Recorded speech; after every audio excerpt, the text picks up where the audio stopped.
వంతెన నిర్మాణానికి అడుగులు వేగంగా పడుతున్నాయి.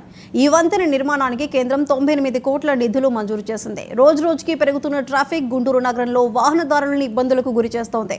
ముఖ్యంగా గుంటూరు తూర్పు పశ్చిమ గుంటూరును అనుసంధానించే శంకర్ విలాస్ వంతెన వద్ద వాహనాల ట్రాఫిక్ పద్మవ్యూహాన్ని తలపిస్తోంది. 6 దశాబ్దాల క్రితం నిర్మించిన వంతెన పాతపడిపోవడంతో పాటు ప్రస్తుత వాహనాల రద్దీని తట్టుకునేలా లేదు. దీనిపై మరింత సమాచారం గుంటూరు నుంచి మా సీనియర్ కరెస్పాండెంట్ కొండలరావు అందిస్తారు. ట్రాఫిక్ కష్టాలు తీరబోతున్నాయి. మరికొన్ని రోజుల్లోనే గుంటూరు శంకర్లాస్ సంబంధించి ఫ్లైఓవర్ పనులు కూడా పూర్తి ప్రారంభించబోతున్న పరిస్థితి అయితే ఉంది. కేంద్ర మంత్రి పెమ్మసాని చంద్రశేఖర్ ఆధ్వర్యంలో గుంటూరు శంకర్లాస్ ఫ్లైఓవర్ 98 కోట్లతో మరికొన్ని రోజుల్లో కూడా ఈ పనులు ప్రారంభించబోతున్నారు. రాష్ట్ర ముఖ్యమంత్రి చంద్రబాబు చేతుల మీదుగా కూడా శంకుస్థాపన చేయించే విధంగా కూడా ప్రణాళిక రూపుదిద్దుతున్న నేపథ్యంలో గుంటూరు తూర్పు నియోజకవర్గ ఎమ్మెల్యే నజీర్ అహ్మద్ కావచ్చు, పశ్చిమ నియోజకవర్గ ఎమ్మెల్యే గల్లా మాధవి దీని మీద కీలక పాత్ర పోషించి పెమ్మసాని చంద్రశేఖర్ ఆధ్వర్యంలో కూడా ఈ 98 కోట్లతో ఫ్లైఓవర్ నిర్మాణం పూజ చేయబోతున్న పరిస్థితి అయితే ఉంది.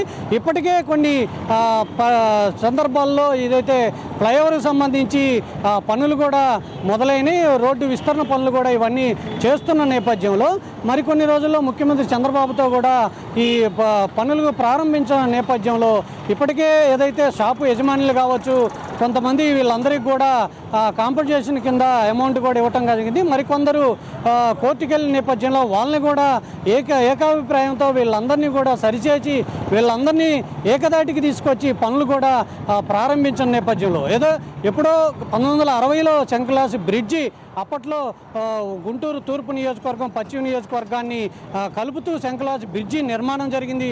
దాదాపు 60 ఏళ్ల తర్వాత ఈరోజు గుంటూరు ప్రజల కష్టాలు కూడా తీరబోతున్నాయి. ట్రాఫిక్ కష్టాలు తీరబోతున్న నేపథ్యంలో రాబోయే 60 ఏళ్లలో కూడా ప్రజలు ఆనందంగా ఉండేటట్టు, ట్రాఫిక్ కష్టాలు లేకుండా, ట్రాఫిక్కి ఏ విధమైన ఇబ్బందులు లేకుండా కూడా గుంటూరు ప్రజలు చిరకాల కోరిక.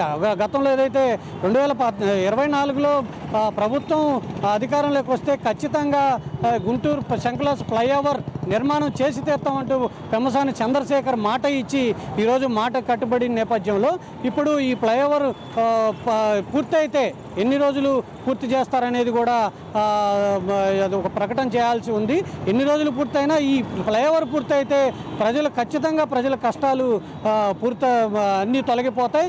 ట్రాఫిక్ ఇబ్బందులు లేకుండా కూడా బ్రాడీపేట, అరండలపేట కావచ్చు, అమరావతి రోడ్డుకు వెళ్ళే ఈ రూట్లో కూడా ట్రాఫిక్ ఇబ్బంది లేకుండా ప్రజలు కష్టాలు తీర్చే విధంగా ఈ ఫ్లైఓవర్ ఉండబోతుందంటూ కూడా పెమ్మసాని చంద్రశేఖర్ చెప్పిన నేపథ్యంలో మరికొన్ని రోజుల్లో ఏదైతే ఈ ఫ్లైఓవర్ నిర్మాణానికి శంకుస్థాపన కూడా చేయబోతున్న నేపథ్యం గుంటూరు ప్రజలు చిరకాల కోరిక అయితే నెరవేరబోతుందనే చెప్పొచ్చు. మరికొన్ని రోజుల్లో ఈ ఫ్లైఓవర్ శంకుస్థాపన పనులకు సంబంధించి ప్రారంభించి దీన్ని పూర్తి చేసి 98 కోట్ల రూపాయలతో ఈ ఫ్లైఓవర్ పూర్తిగా ప్రజలకి అంకితం చేయడానికి కూడా కూటమి ప్రభుత్వం నేతలు కూడా కంకణం కట్టుకున్న నేపథ్యం ఉంది. గతంలో ఎన్ని ప్రభుత్వాలు వచ్చినా శంకర్లాస్ ఫ్లైఓవర్ నిర్మాణం కొనసాగలేదు, మాటలు చెప్పారే తప్ప కూటమి ప్రభుత్వం మాత్రం ఖచ్చితంగా ఈ ఫ్లైఓవర్ నిర్మాణం చేసి తీరుతామంటూ కూడా చెప్పిన నేపథ్యంలో ఇప్పుడు ఈ ఫ్లైఓవర్ నిర్మాణం ఖచ్చితంగా చేసి తీరుతామని మరికొన్ని రోజుల్లో ఏదైతే శంకుస్థాపన కూడా చేయనున్న